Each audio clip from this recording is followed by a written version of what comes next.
नमस्कार। इसके पूर्व कि हम विषय पर आगे बढ़ें, एक तथ्य का उल्लेख आवश्यक है, अन्यथा अकारण का विवाद उत्पन्न होगा। भगवान श्री राम के पूर्वज महाराज अम्बरीश का नाम अनजाना नहीं है, किंतु कम ही लोगों को ज्ञात होगा कि उनके वंशज विरुद्ध, पुष्पदशन और रथितर प्रसिद्ध ऋषि हुए हैं।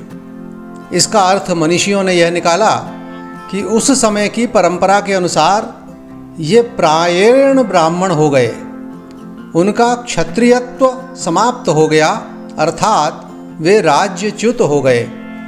इन तीनों को आंगिरस कहा गया। ऋग्वेद में इन ऋषियों की ऋचाएँ भी हैं, जबकि हम सभी जानते हैं कि आगे जाकर इसी कुल में महाराज दशरथ भी हुए और भगवान श्री राम का भी जन्म हुआ। यह उल्लेख इसलिए आवश्यक है क्योंकि रामपुत्र कुश के वंशज होने का दावा जहाँ जयपुर का राजघराना करता है, तो अनेक कछवाह उपाख्य कुशवाह क्षत्रिय भी उन्हें अपना पूर्वज मानते हैं। कृषि कार्य करने वाले या बागवानी करने वाले कुशवाह भी उन्हें अपना पूर्वज मानते हैं। इसी प्रकार मध्य क्षेत्र में आबाद रघुवंशी समाज भी स्वयं को कुश का वंशज मानते हैं। संभव है कि इन सभी समाजों की मान्यताएं सत्य हों। ध्यान देने योग्य है, जब कुल के अंतिम राजा सुमित्र को महापद्म नंद ने परास्त कर नंदवंश का शासन स्थापित कर दिया, तब वहाँ से विस्थापित राज परिवार देश के अलग अलग भागों में आबाद होकर अलग अलग काम करने को विवश हुए। ध्यान देने योग्य तथ्य यह भी है कि लव कुश के बाद सुमित्र तक लगभग 100 से अधिक राजाओं ने 10,000 वर्ष तक राज्य किया था।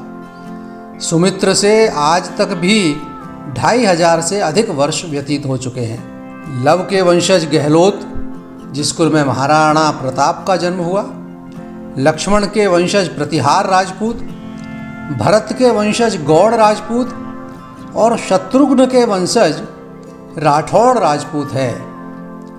ये सभी विस्थापित होने के बाद देश के विभिन्न भागों में पहुँचे और अपने अपने राज्य स्थापित किए। इनमें से जो अधिक भाग्यशाली थे, पराक्रमी थे, उन्होंने राज्य स्थापित कर लिए, लेकिन कुछ लोग उदर पोषण के लिए कृषि या अन्य कार्य करने को विवश हुए।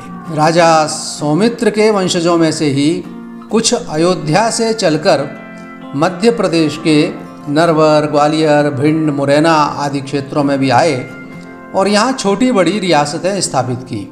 कालांतर में कुछ ने आमेर को अपनी राजधानी बनाया, जिसका वंश आज जयपुर राजघराना है।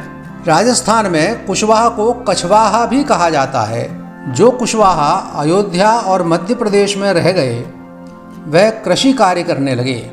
कुछ क्षेत्रों में कुशवाहा आज पिछड़ी जाति में माने जाते हैं, और जिन कुशवाहों ने रियासतें स्थापित कर लीं और शासन करते रहे, उन्हें राजपूत कहा गया। ऐसी ही समाज की एक शाखा ने कालिंजर और महोबा के नज़दीक बांधवगढ़ को अपनी रियासत बनाया।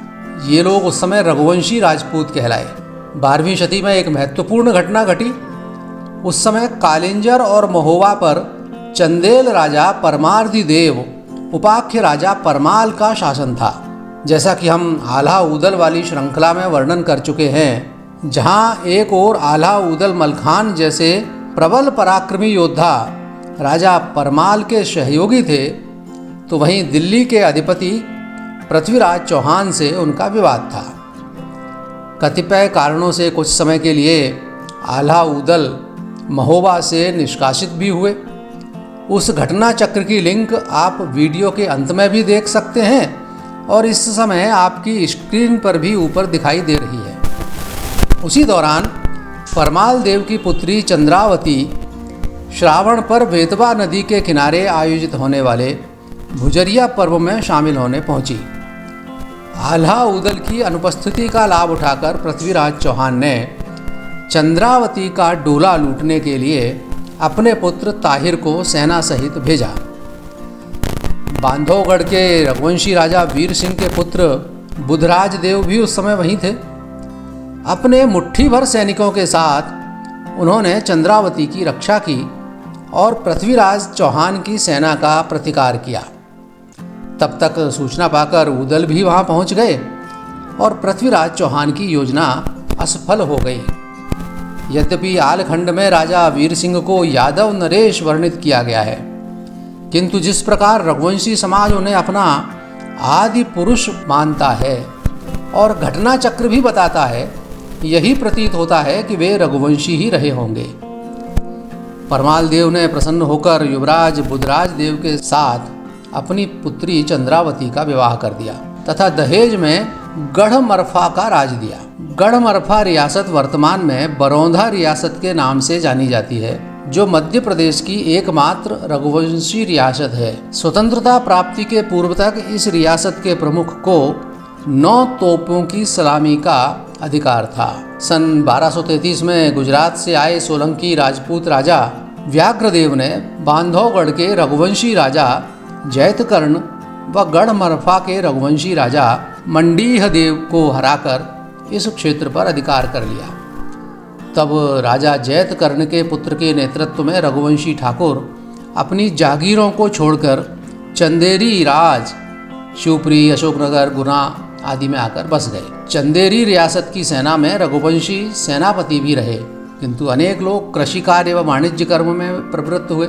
मुगल बादशाह बाबर ने जब दिल्ली सल्तनत के सुल्तान सिकंदर लोदी को हराकर दिल्ली पर अधिकार किया और राणा सांगा को भी पराजित करने के बाद चंदेरी पर आक्रमण किया, उस समय चंदेरी के राजा मेदिनी राय के साथ मुगल बादशाह बाबर का भयानक युद्ध हुआ। इस युद्ध में मेदिनी राय की ओर से कई रघुवंशी योद्धा भी लड़े थे। अयोध्या के रघुवंशी आज भी अपने वैवाहिक संबंध राजपूतों में करते हैं और रघुवंशी राजपूत नाम से जाने जाते हैं, किंतु इस अंचल में अब रघुवंशियों में वैवाहिक संबंध केवल रघुवंशियों में ही होते हैं। इतना अवश्य हुआ है कि इन्होंने अपना गोत्र कश्यप के स्थान पर जो रघुवंशी अयोध्या की जिस जागीर से आए हैं उसका गोत्र उसी के नाम पर रखना प्रारंभ कर दिया है। 16वीं सदी में शाढ़ोरा में हुई धर्म संसद में उक्त निर्णय लिया गया।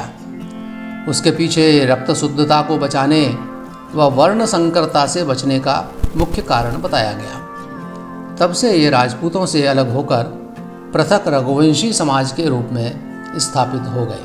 आपको यह वीडियो कैसा लगा कृपया कमेंट बॉक्स में अवश्य बताएं।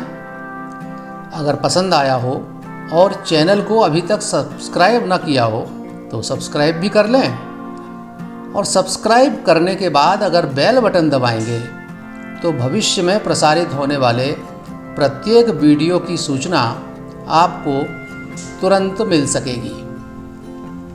नमस्कार।